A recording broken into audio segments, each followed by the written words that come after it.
আসসালামু আলাইকুম দেশবাসী। আমি দেশবাসীর উদ্দেশ্যে একটা কথা বলতাম চাই। এই যে দেখেন আমরা নদীর পাড়টা ভাঙ্গা ভাঙ্গা বাড়ির কাছে যাইতেছে গা, এটা কি কেউ চোখ হারে না? বুদ্ধামের সময় তো আতো খাও ঠেঙ্গো আয়া দই রাখো, বাবা আমার ভুট্টা দিও, আব্বা আমার ভুট্টা দিও, কিছু করে না। দিনের মাঝে সাতটা হইলে সাত পাল্টা তাই লাগা বুদ্ধু তালটা ট্রেন মারো নদীর মধ্যে কাটিয়ে ধরো, এটার মাঝে কি বড়টা দিলে যা দেখি দিলে যা তোরে কায়ন মারা কিছু কয়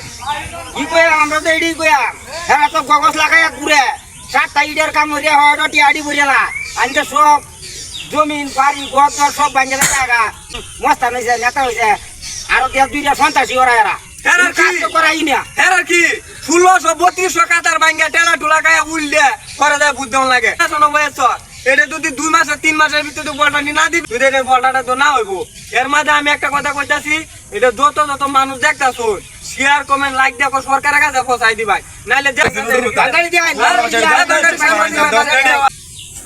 এই যে বাড়িটা ভেঙে যাইতেছে বাঙালি দেওয়াই